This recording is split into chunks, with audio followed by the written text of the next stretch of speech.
नमस्कार विद्यार्थियों, श्री शक्ति क्लासेज में आपका पुनः स्वागत है। कल हमने पास्ट कंटिन्यूस जो टेंस है वो पढ़ लिया था। आज हम अगला टेंस पास्ट परफेक्ट पढ़ेंगे। तो पास्ट परफेक्ट यानी परफेक्ट का मतलब होता है कोई भी कार्य पूर्ण हो जाना। तो पास्ट का मतलब भूतकाल में, यानी कोई कार्य जो भूतकाल में शुरू हुआ था और भूतकाल में ही ख़त्म हो गया, वहाँ पर पास्ट परफेक्ट का यूज किया जाता है। तो परफेक्ट है, तो परफेक्ट में मैंने बताया कि 3 नंबर पर आता है परफेक्ट हमेशा। तो पास्ट में 3 नंबर पर पास्ट परफेक्ट है। तो परफेक्ट में हमेशा वर्ब की कौन सी फॉर्म आती है? V3 यानी वर्ब की 3rd फॉर्म आती है। और पास्ट परफेक्ट है तो इसकी हिंदी पहचान क्या होगी? हिंदी पहचान, कोई भी परफेक्ट हो उसमें क्या लगता है? चुका, चुकी और चुके। पास्ट है तो पास्ट में क्या लगाएंगे? था, चुका था, चुकी थी और चुके थे।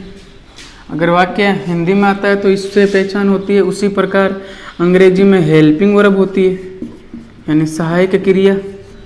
तो हेल्पिंग वर्ब क्या होती है पास्ट की? हेड। तो एक ही हेल्पिंग वर्ब है, हेड। इसका मतलब है चाहे सिंगुलर हो चाहे प्लूरल हो, सबके साथ किसका यूज किया जाएगा? हेड का। और वर्ब की हमेशा कौन सी फॉर्म आती है? 3rd फॉर्म, यानी V3। कुछ वाक्य बनाते हैं, जैसे उसने मुझे पहले ही सूचित कर दिया था,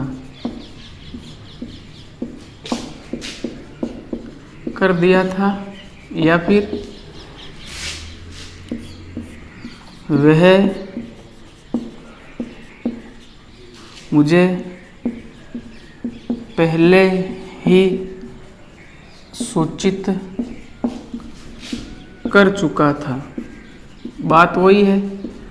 अब इसमें वही बात है कि इसमें चुका था नहीं आया, लेकिन काम तो पास्ट का है और पूर्ण हो गया है। वाक्य देखते ही समझ में आ रहा है, उसने मुझे पहले ही सूचित कर दिया था, यानी सूचित करने का काम पूरा हो चुका था। कैसे? वह मुझे पहले ही सूचित कर चुका था, यानी बात तो वही है, काम पूर्ण हो चुका था पास्ट में। तो सबसे पहले पास्ट परफेक्ट है, पता चल गया है। तो पास्ट परफेक्ट है तो हेल्पिंग वर्ब क्या लगेगी? चुका था, यानी कि हेड।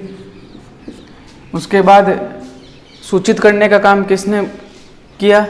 उसने, यानी वह या उसने। ये हमारा क्या है? सब्जेक्ट है। अगला प्रश्न है कि किसकी क्रिया हो चुकी थी? तो आंसर मिला कि सूचित करने की। तो सूचित करना ये हमारी क्या है? मेन वर्ब है। वर्ब की कौन सी फॉर्म आती है पास्ट परफेक्ट में? 3rd फॉर्म, यानी कि ये सूचित करने को क्या कहते हैं? Inform, INFORM।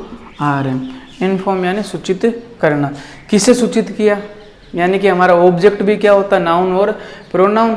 तो मुझे, यानी ये हमारा क्या है? ऑब्जेक्ट है। तो पहले ही क्या है? पहले ही क्या होता है? एडवर्ब, यानी जिसे हम क्या कहते हैं? ऑलरेडी। तो ऑलरेडी का स्थान मैंने बताया था कि ऑलरेडी है वो हेल्पिंग वर्ब और मेन वर्ब के बीच में आती। तो सबसे पहले सब्जेक्ट आएगा, उसने या वह। तो सब्जेक्टिव केस है तो प्रोनाउन क्या है? ही। उसके बाद में हेल्पिंग वर्ब आएगी, तो ही चाहे प्लूरल हो चाहे सिंगुलर हो, पास्ट परफेक्ट है तो हेल्पिंग वर्ब क्या लगेगी? हेड। हेल्पिंग वर्ब और मेन वर्ब के बीच किसका प्रयोग किया जाता है? ऑलरेडी का। तो यहाँ क्या लगाऊंगा? ऑलरेडी। उसके बाद में मेन वर्ब। मेन वर्ब क्या है? सूचित करना। तो इनफॉर्म। इनफॉर्म कौन सी वर्ब है? वर्ब की 1st फॉर्म है।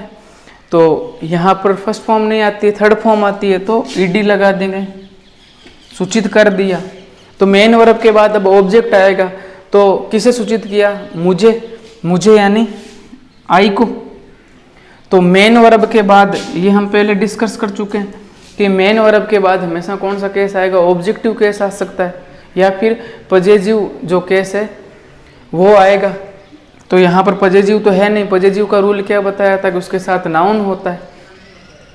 तो आई, माई, मी, तो आई का यूज नहीं कर सकते। क्यों नहीं कर सकते? मेन वर्ब के बाद में सब्जेक्टिव केस नहीं आता है। माई का यूज इसलिए नहीं कर सकते, इसके साथ में कोई नाउन नहीं है, उसने पहले ही मेरे पिताजी को सूचित कर दिया था, यानी मेरे प्लस पिताजी यानी कि माई फादर, तब तो ऑब्जेक्टिव पजेसिव केस आ सकता था, इसलिए ऑब्जेक्टिव केस क्या है, मी। यहाँ पर क्या होगा, me. He had already informed me. तो अब इस टेंस की वाक्य और बनाएंगे हम, बस एडवर्ब है, जो इम्पोर्टेंट एडवर्ब है वो मैं बता दूं। देखो अब आपके मन में यहाँ पर आ रहा होगा कि ऑलरेडी आया हुआ है, और ऑलरेडी तो हमेशा प्रेजेंट परफेक्ट में आता है, तो जरूरी नहीं कि एडवर्ब फिक्स हो, हमें ऑलरेडी प्रेजेंट परफेक्ट में ही बढ़ना है। अगर वाक्य, इस वाक्य में कोई और थोड़ा सा कोई वाक्य पास्ट का इंक्लूड कर दिया जाए तो वो ऑलरेडी अब किस में चला जाएगा, पास्ट परफेक्ट में। कुछ वाक्य हम करेंगे, उससे पहले जो इम्पोर्टेंट इसकी एडवर्ब है उसके बारे में बात करते हैं। इसकी जो मुख्य एडवर्ब है उस एडवर्ब के बारे में हम बात करते हैं कि सूत्र है बी। ये बी ई लिखा हुआ, बी पढ़ते हैं इसको। बी की फॉर्म कौन कौन सी होती है, इज, आर, एम, वाज और वर। अभी वो नहीं है, हमें याद रखना है बी, या फिर अपनी तरफ से बात करें तो याद करेंगे बी, और ये क्या लिखा हुआ है, टू, यानी क्या हो गया, बी टू। तो बी टू का मतलब है, इस बी का मतलब है before, B E F O R, before यानी पहले ही। बिफोर का उल्टा होता है आफ्टर, यानी के बाद। बिफोर का मतलब पहले ही, और आफ्टर का मतलब के बाद। यानी हमें याद करना है बी टू, क्या लिखा हुआ है, बी टू। बी का मतलब होता है बिफोर, टू का मतलब, यानी कि ये जो टू है ये वर्ब की सेकंड फॉर्म है। सूत्र क्या बना है कि अगर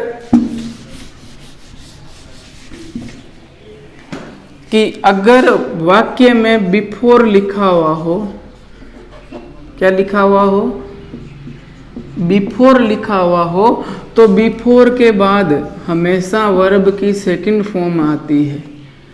अब वर्ब की सेकंड फॉर्म कौन से टेंस में आती है, केवल एक ही टेंस है जिसमें वर्ब की सेकंड फॉर्म आती है, वो भी कौन से में, सेंटेंस कैसा हो, सिंपल सेंटेंस हो, और उस टेंस का नाम क्या है, past simple.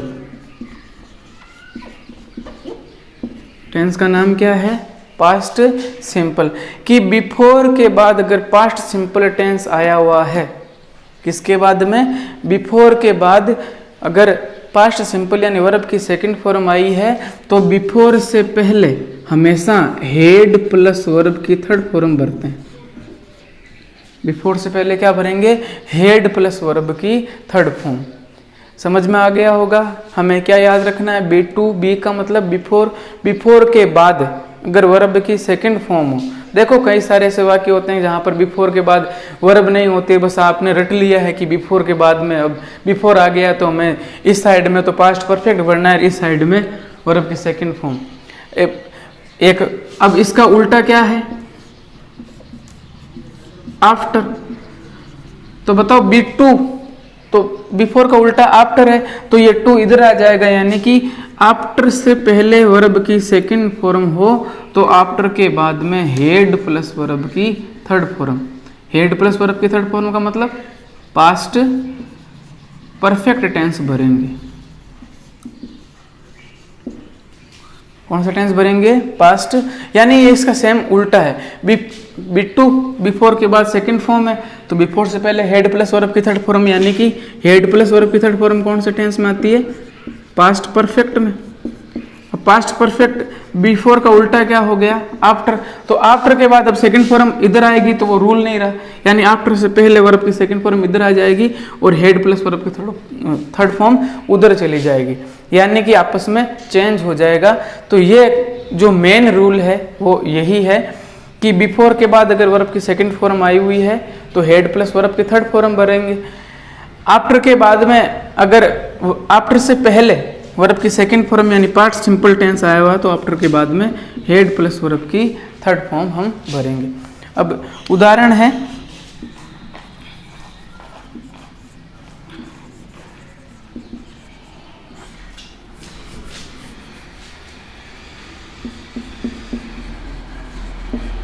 Play cricket after school. अब इसमें कौन सा टेंस आएगा, बस सर ने कहा था कि आफ्टर आ गया है, आफ्टर के बाद में हेड प्लस वर्ब की थर्ड फॉर्म, तो आफ्टर से पहले वर्ब की सेकंड फॉर्म। हम ये नहीं देखते हैं कि आफ्टर के बाद में केवल क्या लिखा हुआ है, स्कूल, नाउन आया हुआ है, हेड प्लस वर्ब की थर्ड फॉर्म कहाँ लिखी हुई है। जब हेड प्लस वर्ब की थर्ड फॉर्म नहीं लिखी हुई है तो अब इसमें हम ये रूल लगा सकते हैं कि आफ्टर वाला, ये रूल नहीं लगेगा। क्यों? क्योंकि आफ्टर के बाद हेड प्लस वर्ब की थर्ड फॉर्म आनी चाहिए। तो अब इसमें कौन सा टेंस आएगा, ये हमने वाक्य पहले किया था, क्या आया हुआ है, ऑफन। एंड ऑफ शुगर में ऑफन आया था, सिंपल सेंटेंस है, और एंड ऑफ शुगर किसकी एडवर्ब थी, प्रेजेंट सिंपल की, यानी कि यहाँ पर केवल वर्ब की। हमारा सब्जेक्ट क्या है, आई को हम प्लूरल मानते हैं, एक ही टेंस जो हमने कल पढ़ा था पास्ट कंटिन्यूज, उसमें आई के साथ वाज लगाते हैं। तो यहाँ पर वर्ब की फर्स्ट फॉर्म ही आएगी, यानी कि प्ले का प्ले ही आएगा। ये यहाँ पर आपको कंफ्यूज नहीं होना है, कई बार यहाँ पर कंफ्यूज हो जाते हैं। अब कुछ और अपवाद,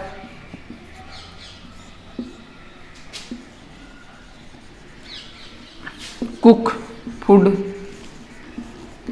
before I go to office. अब इसमें भी कंडीशन पूरी हो रही है कि नहीं हो रही है, देखो बिफोर लिखा हुआ है, बिफोर का रूल क्या है, B2, कि बिफोर के बाद अगर सेकंड फॉर्म है तो बिफोर से पहले हेड प्लस वर्ब के थर्ड फॉर्म बनेंगे। अब देखो बिफोर के बाद यहाँ आई सब्जेक्ट है, दो वाक्य होंगे, आई, उसके बाद में ये बताओ ये कौन सी फॉर्म है, गो यानी जाना, ये हमें पता है। तो ये वर्ब की फर्स्ट फॉर्म है, सेकंड फॉर्म क्या होती है, वेंट। तो यहाँ मैंने वेंट लिखा ही नहीं है, यहाँ पर गो लिखा है।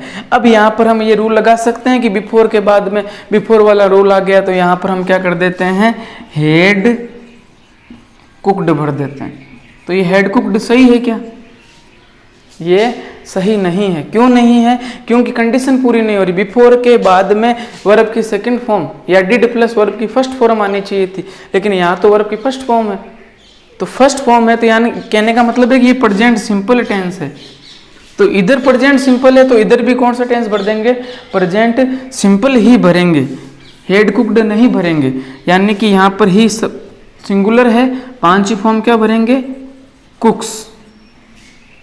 समझ में आया होगा कि रटना नहीं है, यानी हम ये रट लेते हैं कि बिफोर के बाद, हमें थोड़ा देखना है, वैसे कंफ्यूजिंग नहीं आता है, हमेशा लगभग वर्ब की सेकंड फॉर्म ही आती है, लेकिन फिर भी कुछ उदाहरण ऐसे आएंगे फिर उसमें आप कंफ्यूज हो जाओगे कि यहाँ पर तो बस भर देते हैं कि सर ने कहा है कि बिफोर के बाद सेकंड फॉर्म आए या नहीं आए, हम तो यहाँ पर हेड प्लस वर्ब के थर्ड फॉर्म भर देंगे। अगर मैं यहाँ चेंज कर दूँ, मैं यहाँ लिख दूँ कि वेंट टू ऑफिस। अब देखो वेंट कौन सी फॉर्म है, first form go, second form went, third form gone. तो ये सेकंड फॉर्म अब आ गई। अब सेकंड फॉर्म आ गई तो अब हमारी कंडीशन पूरी हो रही है कि बिफोर के बाद अगर वर्ब की सेकंड फॉर्म है तो बिफोर से पहले हेड प्लस वर्ब की थर्ड फॉर्म, यानी यहाँ कर भर दूंगा हेड कुक्ड। तो ये आपको समझ में आया होगा, ये हमारे लिए इम्पोर्टेंट रूल है। हम इन बिफोर और आफ्टर की सहायता से वाक्य बनाते हैं और खालिस्तान भरते हैं। ये ध्यान रखना है, बिफोर का मतलब पहले, आफ्टर का मतलब बाद में। तो इसका हिंदी अर्थ क्या है, I often play cricket after school, यानी मैं प्राय जो स्कूल के बाद यानी स्कूल की छुट्टी होने के बाद मैं क्या खेलता हूँ, क्रिकेट खेलता हूँ। रूटीन वर्क है, प्रेजेंट सिंपल का यूज किया गया है। एक तो उदाहरण, डॉक्टर के आने से पहले मरीज मर चुका था। अब बताओ कितने वाक्य इस वाक्य में? 2 है। एक तो डॉक्टर का आना, एक मरीज का मरना, यानी कि 2 वाक्य हैं। देखो कौन सी एडवर्ब के रूप में, बिफोर कंजक्शन के रूप में यूज किया गया है, से पहले। तो से पहले को, से बाद को कहते हैं आफ्टर, और से पहले को क्या कहते हैं, बिफोर। तो यानी कि एक काम तो खत्म है, एक जो काम पहला जो कार्य हुआ, एक जो है उससे पहले हो चुका है, एक बाद में हुआ है। तो पहला कार्य कौन सा हुआ, मरीज मरा या डॉक्टर आया? तो पहले मरीज मरा था और उसके बाद में कौन आया, डॉक्टर। यानी कि एक काम एक के बाद में हुआ। तो बिफोर है, से पहले को क्या कहेंगे, बिफोर। तो अब हमें रूल क्या याद रखना है, अगर समझ में नहीं आए तो हमें इतना ध्यान रखना है बिट्टू कि बिफोर के बाद में वर्ब की सेकंड फॉर्म आएगी। हमें पता चल जाएगा कि पहला कार्य कौन सा हुआ और फिर कौन सा हुआ। तो पहले तो बिफोर है द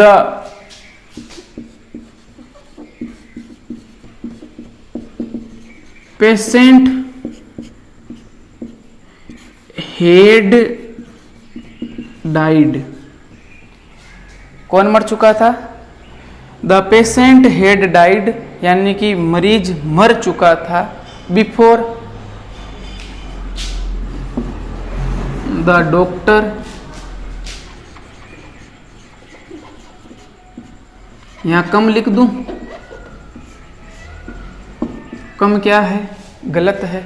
कम तो कैसे भी नहीं आ सकता, क्योंकि 2 ही टेंस है, हेल्पिंग वर्ब यूज नहीं करते हैं। डॉक्टर सिंगुलर है तो या तो कम्स आना चाहिए था, तो कम्स तो वैसे भी नहीं आएगा। क्यों नहीं आएगा, क्योंकि बिफोर से पहले हेड प्लस वर्ब की थर्ड फॉर्म है, यानी कि यहाँ पर क्या आएगी, वर्ब की सेकंड फॉर्म, यानी कि CAME, केम। अब ये क्या है, सही है। अब देखो बिफोर से आपको क्या पता चला कि बिफोर का जब यूज किया जाता है वाक्य के बीच में, यहाँ बिफोर है तो बिफोर से पहले जो कार्य हो चुका था वो लिखेंगे, यानी कि पास्ट परफेक्ट। फिर कौन आया, तो यहाँ पर है डॉक्टर जो है वो वहाँ पर यूज करेंगे पास्ट सिंपल।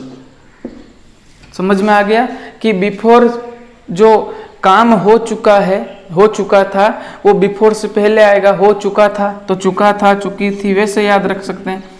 चुका था, चुकी थी, कौन से टेंस में, पास्ट परफेक्ट में। तो कौन सा काम हो चुका था, मरीज के मरने का, और उसके बाद में डॉक्टर आया, तो बाद में कौन सा काम हुआ, तो जो पहला कार्य हुआ वो पास्ट परफेक्ट में, यानी जो पहला कार्य पूर्ण, पूर्ण का मतलब भी परफेक्ट होता है, हुआ, वह किस में आएगा, पास्ट परफेक्ट में।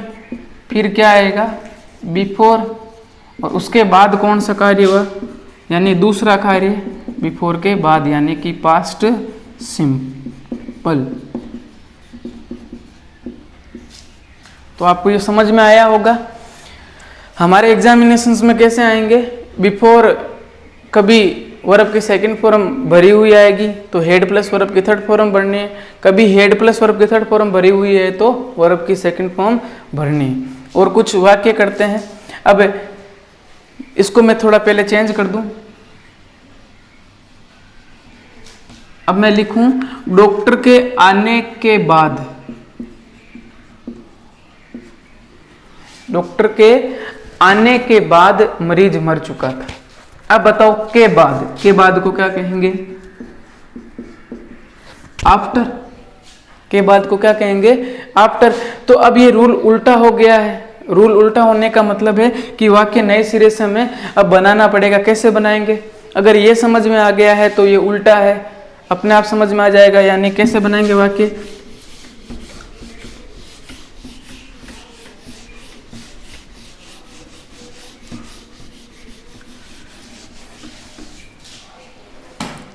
पहले मैं बीच में लगा दूं यहां पर आफ्टर। दो वाक्य हैं, एक में मरने का कार्य है, एक है आने का। तो दो वर्ब है, दोनों अलग अलग व्यक्ति कर रहे हैं, तो दोनों तरफ सब्जेक्ट है। दो वाक्य हैं, एक डॉक्टर के आने के बाद, उसके बाद एक था मरीज मर गया। तो यानी कि आफ्टर के बाद को क्या कहते हैं? आफ्टर का क्या रूल है कि बिट्टू का उल्टा है, यानी बिट्टू होता तो टू इधर आ रहा है तो ये टू इधर आ जाएगा। कहने का मतलब है इधर तो कौन सा टेंस आएगा? Past simple. सिंपल सेंटेंस है तो वर्ब की सेकंड फॉर्म। तो इधर पार्ट सिंपल है तो इधर क्या आएगा? हेड प्लस वर्ब की थर्ड फॉर्म, यानी कि पास्ट परफेक्ट। अब देखो सबसे पहले कौन सा वाक्य आएगा? पहला काम कौन सा हुआ कि डॉक्टर आया, उसके बाद मरीज जो है वो मर चुका था। यानी कि लिखूं the patient head died after the doctor केम। अब ये बताओ, ये जो मैंने एक और वाक्य लिखूं, the doctor came after the patient head died. अब इनमें से आप बताओ इन दोनों में से कौन सा वाक्य सही है और कौन सा वाक्य गलत है? इन वाक्यों में एक वाक्य सही है, एक क्या है? गलत है। गलत की और सही की आपको पहचान करनी है। हिंदी अर्थ कर लेते हैं। फिर देखो, the patient head died, doctor head plus verb की थर्ड फॉर्म यानी चुका था, ये आएगा। आफ्टर का मतलब के बाद, द डॉक्टर केम। तो द पेशेंट हेड डाइड, जो पेशेंट है वो मर चुका था कि के बाद, किसके बाद? द डॉक्टर केम, डॉक्टर के आने के बाद। तो यानी ये वाक्य सही है या गलत है? इसका हिंदी अर्थ कर लो, द डॉक्टर केम, डॉक्टर आया के बाद, डॉक्टर आया उसके बाद द पेशेंट हैड डाइड, जो पेशेंट है वो मर चुका था। यानी कि आफ्टर के बाद हिंदी अर्थ में सही आ रहा है, लेकिन आफ्टर के बाद में हेड प्लस वर्ब की थर्ड फॉर्म यहां पर है और यहां पर है द डॉक्टर वर्ब की सेकंड फॉर्म। तो ये भी सही है या रूल के अकॉर्डिंग ये सही है या फिर ये सही है? या फिर अगला ऑप्शन है the doctor the patient died after the doctor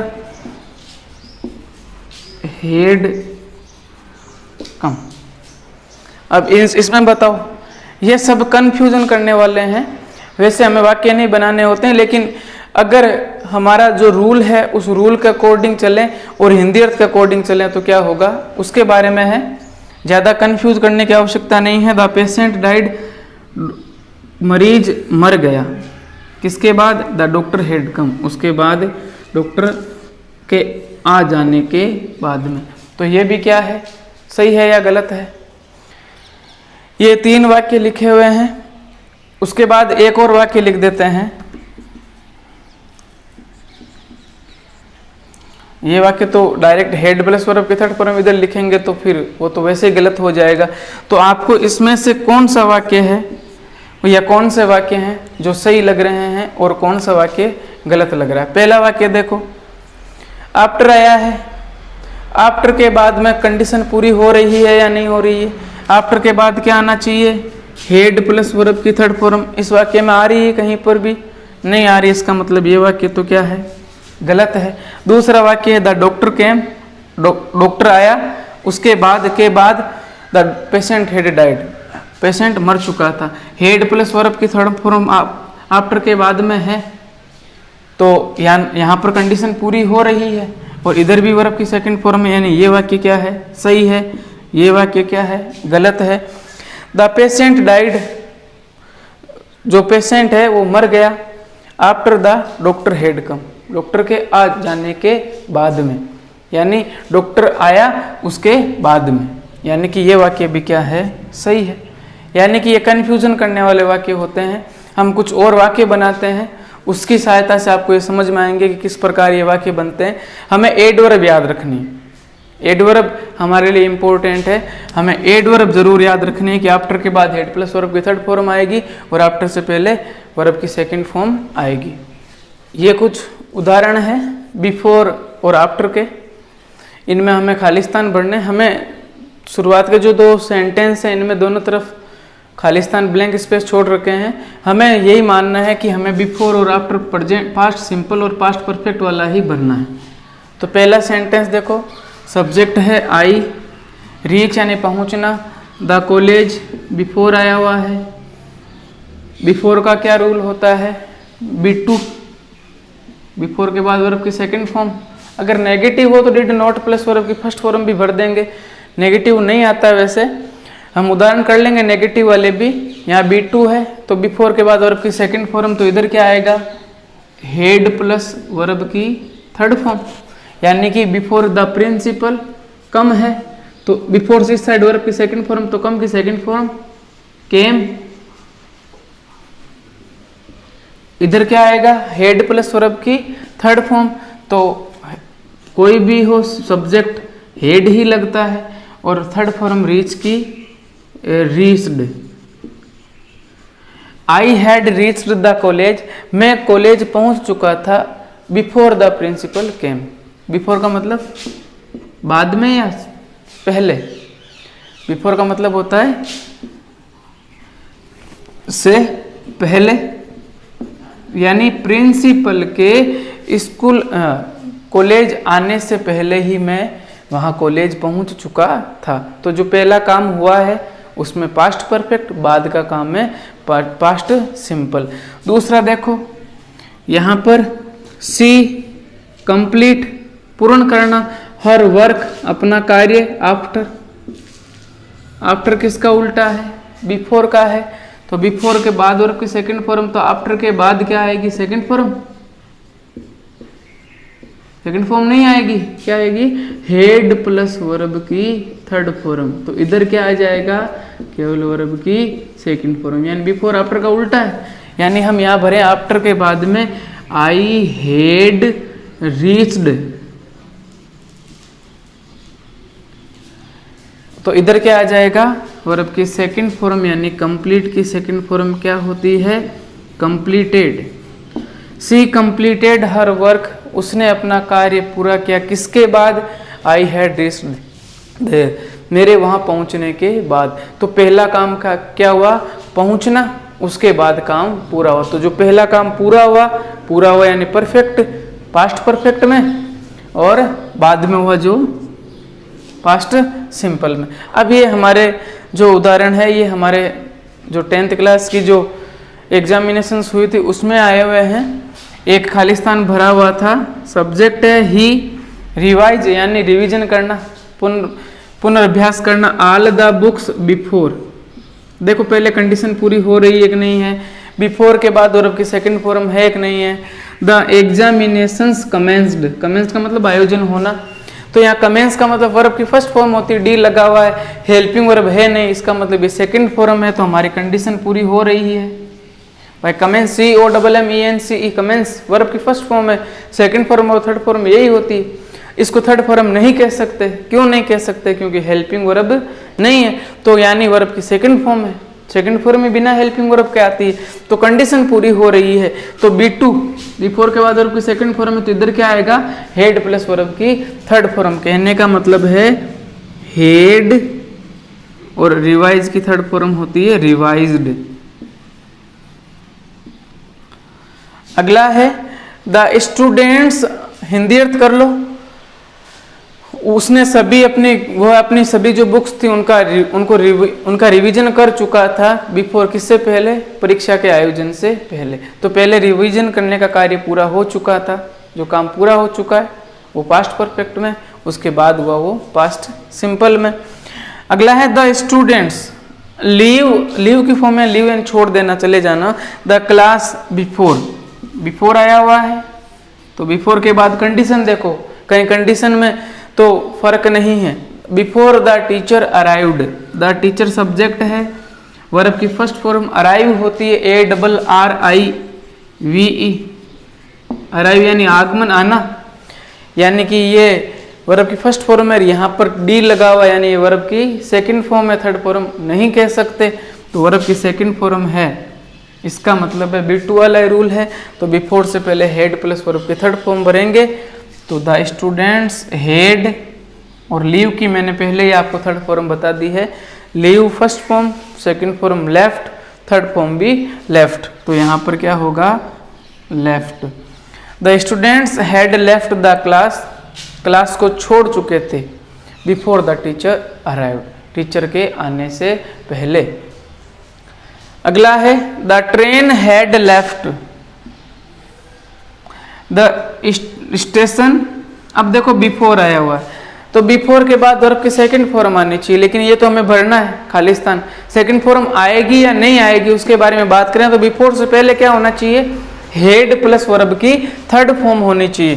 तो यहाँ देखो हेड प्लस वर्ब की थर्ड फॉर्म, ये लेफ्ट किसकी फॉर्म है, इस लीव की, तो लेफ्ट आया हुआ है हेड प्लस वर्ब की थर्ड फॉर्म, तो बिफोर से पहले हेड प्लस वर्ब की थर्ड फॉर्म है, तो आगे क्या आएगी, वर्ब की सेकंड फॉर्म। वाक्य में कहीं पर भी नोट नहीं लिखा हुआ है, इसका मतलब है रीच के साथ में सेकंड फॉर्म जब लगाएंगे तो ईडी लगा देंगे, आई रीच्ड द स्टेशन। अगला सेंटेंस देखो, आपको ये समझ में आ गए होंगे, B2 याद रखना है, बार बार बता रहा हूं। द ट्रेनीज का मतलब जो प्रशिक्षण लेने वाले होते हैं। ऑक्यूपाई यानी धारण कर लेना, ग्रहण कर लेना। देयर सीट्स, अपनी सीट जो बैठने के लिए दी थी। बिफोर द सेक्रेटरी अराइव्ड, यहाँ पर भी अराइव आया हुआ है, अराइव पहले भी आ चुका है, अराइव का मतलब पहुंचना। हाँ, तो अराइव फर्स्ट फॉर्म है, सेकंड फॉर्म आई हुई है, तो बिफोर के बाद सेकंड फॉर्म हो तो इधर हेड प्लस वर्ब की थर्ड फॉर्म भरेंगे, इसका मतलब है हेड, और ऑक्यूपाइड थर्ड फॉर्म होगी ऑक्यूपाइड। वाई है, इनके रूल पहले बताए हुए कि कहाँ पर वाई हो तो कैसे क्या लगाया जाता है, ये हमने पहले 9th में पढ़ लिए थे ये रूल्स। तो the trainees had occupied their seats before the secretary arrived, ये भी समझ में आ गया होगा। अगला है I watched a programme on TV, यहाँ पर क्या लिखा हुआ है, आफ्टर, यहाँ खालिस्तान भरना है तो हम इधर नहीं देखेंगे, आफ्टर से पहले देखेंगे। आफ्टर किसका उल्टा होता है, बिफोर का, तो बिफोर का रूल तो होता है B2, तो आफ्टर का क्या होगा, ये 2 इधर आ जाएगा, हेड प्लस वर्ब की थर्ड फॉर्म इधर आ जाएगी, यानी कि आफ्टर से पहले वर्ब की सेकंड फॉर्म है या नहीं ये देखना है हमें। तो देखो वॉच्ड लिखा हुआ है, थर्ड फॉर्म होती है, सेकंड फॉर्म होती है, ये कौन सी फॉर्म है, थर्ड फॉर्म है, ये थर्ड फॉर्म नहीं है, होती तो यही है लेकिन हेल्पिंग वर्ब नहीं है, तो ये केवल कौन सी फॉर्म है, सेकंड फॉर्म। तो सेकंड फॉर्म है तो आफ्टर के बाद में अब क्या भर देंगे, हेड प्लस वर्ब की थर्ड फॉर्म, यानी हेड, और फिनिश की थर्ड फॉर्म होती है FINISHED, फिनिश्ड। ये भी समझ में आ गया होगा आपको। अगला है नीतू कंप्लीट की फॉर्म भरनी है हर पेंटिंग, जो नीतू है वो पेंटिंग करती है, वो before she went to market, तो यहाँ पर क्या आया हुआ है, बिफोर आया हुआ है, बिफोर से खालिस्तान पहले भरना है, तो हम जहाँ खालिस्तान भरा हो वहाँ देखते हैं, तो यहाँ पर देखो क्या लिखा हुआ है, वेंट कौन सी फॉर्म है, सेकंड फॉर्म है। अब जब सेकंड फॉर्म है तो इसका मतलब है कि बिफोर के बाद वर्ब की सेकंड फॉर्म हो तो बिफोर से पहले हेड प्लस वर्ब की थर्ड फॉर्म भरेंगे। तो यहां पर क्या आएगा, हेड, कंप्लीट की थर्ड फॉर्म होती है कंप्लीटेड।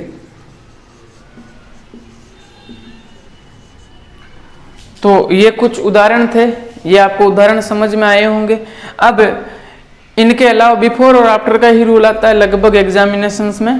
इनके अलावा अगर हम बात करें तो कुछ जो एडवर्ब है प्रेजेंट परफेक्ट की, उसका सूत्र बताया था, सो, ये, आल, जू, यूपी से ला रहे, उसके बारे में। अगर वो जो एडवर्ब है वो इस पास्ट परफेक्ट में भी आ सकती है, लेकिन कंडीशन क्या होनी है कि जो भी आएगी तो हमेशा एक सेंटेंस और लिखा हुआ होगा, उसमें क्या लिखा हुआ आएगा, या तो वर्ब की सेकंड फॉर्म लिखी हुई आएगी, तो वर्ब की सेकंड फॉर्म, या फिर वाज या वर्ब बी की फॉर्म लिखी हुई आएगी, तब वहां पर हम किसका यूज कर देंगे, पास्ट परफेक्ट का यूज कर देंगे।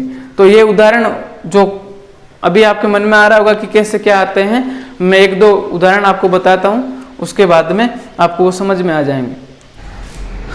ये कुछ और उदाहरण है, जैसे ऑलरेडी किस में आता है, प्रेजेंट परफेक्ट में आता है। पास्ट परफेक्ट में हमसे कभी बरवाते नहीं है, लेकिन फिर भी सिक्योर होने के लिए हमने ये उदाहरण लिखे हैं। तो देखो, अगर वाक्य यहां तक हो, यानी ये वाक्य यहां तक है, क्योंकि वेन और ये वाक्यों को कनेक्ट करने के लिए यूज किए जाते हैं। अगर मान लेते हैं अगर ये वाक्य ये नहीं लिखा हुआ है, अगर नहीं लिखा हुआ है तो हमें क्या भरना है कि ऑलरेडी इस प्रकार दिया हुआ हो, इन फॉर्म की फॉर्म भरनी है। ऑलरेडी एडवर्ब है, ऑलरेडी किसकी एडवर्ब है, सो, ये, आल, जू, यूपी से ला रे, तो ऑलरेडी होती है प्रेजेंट परफेक्ट की।